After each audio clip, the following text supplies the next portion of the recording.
मैं हूं आफाक अहमद और आप देख रहे हैं न्यूज NSO इंडिया।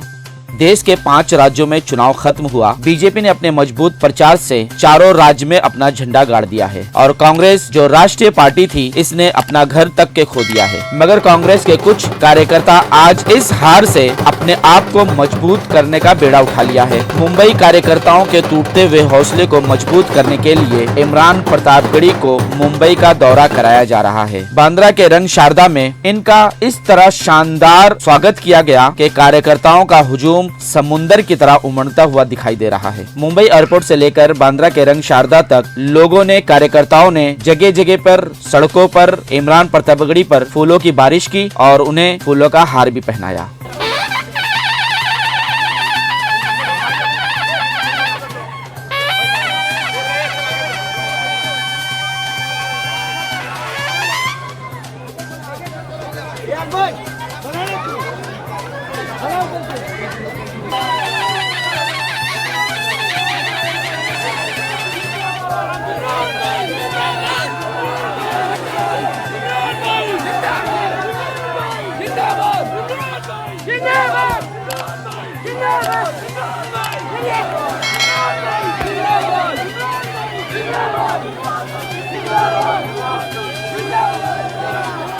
ये कार्यक्रम हमारे इमरान प्रतापगढ़ी जी हैं जो ऑल इंडिया के माइनॉरिटी के अध्यक्ष बने हैं। तो मुंबई का माइनॉरिटी डिपार्टमेंट ने ये कार्यक्रम किया है। बस कांग्रेस के विचारों को लोगों तक पहुंचाना ये हमारा उद्देश्य है। देखिए, आज हमारे अल्पसंख्यक विभाग के जो चेयरमैन है, राष्ट्रीय चेयरमैन, जो नेशनल चेयरमैन है कांग्रेस के, इमरान प्रतापगढ़ी जी आए हैं और उनके ऑनर में हमने एक सम्मेलन रखा था और कार्यकर्ताओं की बहुत भीड़ थी आज। और हमने बात की डिजिटल मेंबरशिप के बारे में जो अभी अपने आखिरी पार पर है, आखिरी फेज पे ऊपर है और मुंबई में अच्छे मेंबरशिप हुई है और उसी सिलसिले में हम अलग अलग कार्यक्रम में अभी भी जा रहे हैं और उत्साह है कार्यकर्ताओं में आने वाले चुनाव के लेकर। और जैसे अनेक वक्ताओं ने कहा कि हम अकेले लड़ने के लिए ताकतवर है और आखिर में डिसीजन तो हाईकमांड लेगी, मगर कार्यकर्ताओं में ऊर्जा है कि वो अकेले लड़े कॉर्पोरेशन में और अच्छे तरीके से प्रदर्शन। कार्यक्रम में इमरान प्रतापगढ़ी ने अपने कार्यकर्ताओं को अपनी मधुर आवाज से और जोश भरे भाषण से कार्यकर्ताओं में इस तरह जोश भर दिया कि पूरा रंग शारदा तालियों की गड़गड़ाहट से झूम उठा और इमरान प्रतापगढ़ी की जय जयकारा लगाने लगे। और इसी बात पर अपने तमाम कार्यकर्ताओं को जोश और हिम्मत को देखते हुए इमरान प्रतापगढ़ी ने क्या कहा, आइए हम आपको सुनाते हैं। न तेरा है न मेरा है ये हिंदुस्तान सबका है, न तेरा है न मेरा है ये हिंदुस्तान सबका है, नहीं समझी गई ये बात तो नुकसान सबका है। जो इसमें मिल गई नदियां वो दिखलाई नहीं देती, महासागर बनाने में मगर एहसान सबका है। मुंबई वालों, आज एक खूबसूरत दिन है और आज जिस तरह से एयरपोर्ट से लेकर के इस ग्राउंड तक आपने मोहब्बतें दी हैं, जिस तरह से इस्तकबाल किया है, जिस तरह से स्वागत किया है, उसने मुझे इस बात का एहसास दिलाया है कि मुझे याद है आरिफ नसीम खान साहब गवाह है इस बात के कि 2013 या 2012 की कोई शाम थी जब मैं पहली बार मुंबई के किसी मुशायरे में आया था और वो आरिफ भाई का मुशायरा था और मैंने पहली बार वहां मदरसे की नज़्म पढ़ी थी जो पूरी दुनिया में इतनी मकबूल हुई कि उसने मुझे इमरान प्रतापगढ़ी बना दिया। तो इस शहर से मेरा बड़ा गहरा रिश्ता है। असलम शेख साहब भाई की तरह है, उनकी भी दुआएं हमेशा मिलती रही हैं। यहाँ मंच पर जो बाकी लोग मौजूद हैं, अनीस अहमद साहब मिनिस्टर, लेकिन आज मैं सबसे ज्यादा जिन लोगों की तारीफ करना चाहता हूँ वो 6 जो जिलाध्यक्ष हैं मुंबई के, मैं उनकी खासतौर से तारीफ करना चाहता हूँ। कयूम तंबोली साहब, आजम लिबाई साहब, फिरोज खान साहब, जोहेब साहब, सरवर खान और समीर अख्तर साहब, इन लोगों ने जिस तरह से आज माइनॉरिटी डिपार्टमेंट का जोश और जज्बा और ताकत दिखाई है, उससे मुझे एहसास हुआ है कि मुंबई का माइनॉरिटी डिपार्टमेंट देश के अच्छे माइनॉरिटी डिपार्टमेंट से, किसी भी प्रदेश के माइनॉरिटी डिपार्टमेंट से शानदार काम कर रहा है। हम आतिशे सोजा में भी हक बात कहेंगे, हम आतिशे सोजा में भी हक बात कहेंगे, कुंदन की तरह दहर में ताबिंदा रहेंगे। तारीख बताती है कि हर दौरे सितम में हम जिंदा थे, हम जिंदा हैं, हम जिंदा रहेंगे। मुंबई वालों, यकीनन 5 राज्यों के चुनाव हुए हैं, उनके नतीजे आए हैं और नतीजों ने कहीं ना कहीं आप सबको मायूस किया है। मैं राहुल गांधी जी के पास बैठा था और मैंने उनसे बताया कि मैं मुंबई जा रहा हूं, कार्यक्रम है। तो उन्होंने कहा कि इतनी जल्दी अभी तो चुनाव खत्म हुए थे तो हमने कार्यक्रम क्यों लगा लिया। तो मैंने उनसे कहा कि भैया ये वक्त जो है वो घर में बैठने का नहीं है, ये वक्त जो है वो सड़क पर उतर करके अपने कार्यकर्ताओं को एहसास दिलाने का है कि हार और जीत तो चलती रहेगी, लेकिन सबसे असल लड़ाई वो है जो सड़क पर खड़ी होकर के लड़ी जाती है। जिस तरह से कार्यकर्ताओं ने स्वागत किया है उससे ये पता चलता है, और जिस तरह इस मंच पर मुंबई के सारे नेता एकजुट होकर के एक मंच पर इकट्ठा हुए, उससे यकीनन आने वाले बीएमसी चुनाव में माइनॉरिटी डिपार्टमेंट बहुत अच्छा रोल अदा करेगा और ग्राउंड पे संगठन को मजबूत करने के लिए काम करेगा। सर, आपने यूपी के जो लिंचिंग के बारे में बताया, आखिर कांग्रेस क्या वो कमजोर होती जा रही है? नहीं, कांग्रेस कहां खामोश है, कांग्रेस ही बोल रही है। आपने त्रिपुरा में जलते हुए घरों पे अखिलेश यादव की आवाज सुनी, आपने त्रिपुरा के जलते हुए घरों पे मायावती को सुना, आपने त्रिपुरा के जलते हुए घरों पर ममता जी को सुना, नहीं सुना ना? कौन बोला? सिर्फ राहुल गांधी। इसी कार्यक्रम में मुंबई कांग्रेस अध्यक्ष ने कांग्रेस की इस हार पर बहुत कुछ कहा, जो हम आपको सुनाते हैं। माइनॉरिटी चेयरमैन करके वहाँ नियुक्ति हुई, उसके बाद तुरंत इलेक्शन का दौर चला तो वो मुंबई नहीं आ पाए, पहली दफ़ा मुंबई में आए। तो ये जाहिर बनता है कि जिस ढंग से कार्यकर्ताओं में आप उत्साह देख रहे हैं, जो कार्यकर्ताओं का हुजूम आपने देखा है, जाहिर है कि वो एक अपने आप में कलाकार चुनी गई है, पर अपने आप में बहुत अच्छा लड़ाकू इंसान है।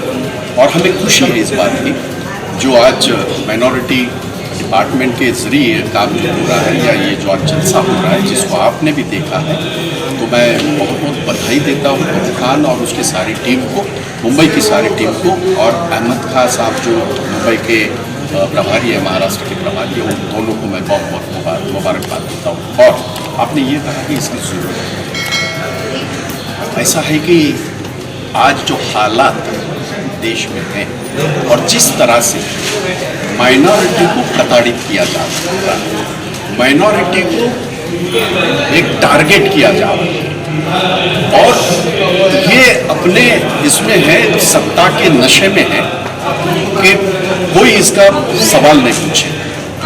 कांग्रेस सवाल पूछेगी, इसके पहले भी पूछा है, अभी भी पूछेगी और आगे भी पूछेगी, क्योंकि हमारा फर्ज बनता है।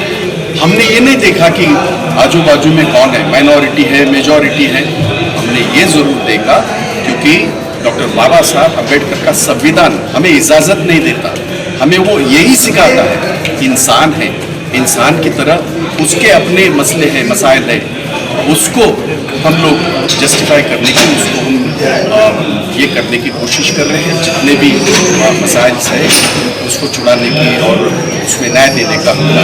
तो ये ज़रूरत है, वक्त का तकाजा भी है, पहले से है, तो ये आज की नई बात नहीं, माइनॉरिटी सेल का अभी नहीं बना, सालों से है, और ये बहुत अच्छा काम कर रहे हैं। सर, जैसे कि 5 राज्यों में अभी चुनाव हुआ, उसकी स्थिति देख रहे कि कांग्रेस की स्थिति किसी तरह गिर रही है, क्या यही वजह है कि लोगों को कांग्रेस के नजदीक किया जा रहा है, उसे खींचा जा रहा है, बताया जा रहा है? इस पर अरे आपको मेरे समझ में एक नहीं आता, आप लोग ऐसा परसेप्शन क्यों तैयार करते हैं? कांग्रेस ने एक पंजाब हमने गवाया, हमने मांग क्योंकि हमारी वहाँ हार हुई और उसका इंट्रोस्पेक्शन और बाकी सारा चिंतन उसकी जो ये है चिंतन, ये सारा खो जाएगा, और वो भी रहा। उत्तर प्रदेश में तो उनकी सरकार थी, सर गोवा में भी तो हुआ है ना, गोवा में भी उनकी सरकार थी, लेकिन वहाँ आपकी तादाद ज्यादा थी। ऐसा पिछली बार था, तो इस बार नहीं। देखिए, के आधार पे सत्ता के नशे में चूर होके लोगों को खरीद करके गोवा जैसे छोटे राज्यों में पिछली बार जो हुआ, इस बार वही हुआ है। और मैं ये बड़ी जिम्मेदारी के साथ कह रहा हूँ आपको, ये मैंने पहले भी कहा था, ये सारा खेल ईवीएम का है, ये मैं आज नहीं कह रहा हूँ, सालों से मैं कहते आया हूँ। और जब हमारी सरकार थी तब भी मैंने यही कहा कि हम लोग बैलेट पेपर पे आ जाए, क्योंकि आपके हाथ में जो मोबाइल है आप 6 महीने में बदली करते हो, टेक्नोलॉजी बदली हो जाती है। ईवीएम 30 साल से चल रहा है, वही सब कुछ, और किस तरह से सारा हो रहा है। और चलो मान लीजिएगा कि मोदी जी का नाम बहुत ही ज्यादा देश में चल रहा है, या मोदी जी की बहुत ये पॉपुलैरिटी बढ़ी है, मान लिया 1 मिनट के लिए, चलो आपको हम आह्वान करते हैं, आपको हम चैलेंज करते हैं बैलेट पेपर पे आ जाओ, सारे इलेक्शन बैलेट पेपर पे करो और दूध का दूध पानी का पानी होने। सर, आप ईएम की बात करते हैं, इसकी शुरुआत भी तो कांग्रेस ने की, लेकिन ये बात यह है कि बीजेपी ने इसका ज्यादा फायदा उठाया है। सवाल ये है कि उस वक्त की जो टेक्नोलॉजी थी, ये जाहिर है कि जिन्होंने इस टेक्नोलॉजी का इन्वेंशन किया था, जिन्होंने ये टेक्नोलॉजी लाई थी, खास करके जर्मन, उन्होंने इसको बैन कर दिया, सारे फ्रांस ने बैन कर दिया, सारे लोगों ने। अमेरिका तो इतना बड़ा विशाल देश बैलेट पे आ गए और बैलेट पे सब चलता है। तो हमारे दौरान भी मैंने, जब मुझे पूछा जाता था, मैंने तभी भी कहा था, आज भी मैं वहीं पे उसी मुद्दे पे कायम हूँ, कौन सी भी ऐसी दुनिया की इलेक्ट्रॉनिक चीज उसको टैंपर किया जा सकता है, उसको किसी भी प्रकार से उसको हैक किया जा सकता है, जैसे ये हो रहा है। सर, कांग्रेस के अंदर बहुत सारे नासूर जैसे बन चुके हैं, जिसको B23 भी कह लो, तो B23 भी कह लो, तो उस पर क्या कहेंगे आप, किस तरह से कांग्रेस को मजबूत किया जाएगा? एक ऐसा क्योंकि आने वाले इलेक्शन में जो है AMI भी जो है वो गठबंधन करने को तैयार हो रही थी। नहीं, वो उसके बारे में मैं कुछ टिप्पणी टिप्पणी करूँगा, मुझे ये नहीं देगा, शोभा नहीं देगा, लेकिन इस तरह की आज़ादी मेरे कांग्रेस पार्टी में है। अपनी बात, कोई भी अपनी बात रख सकता है, आप उसे G23 कहिए, G50 कहिए या G10 कहिए, जो कहना है कहिए, लेकिन ये आज़ादी और किसी भी पार्टी में नहीं है।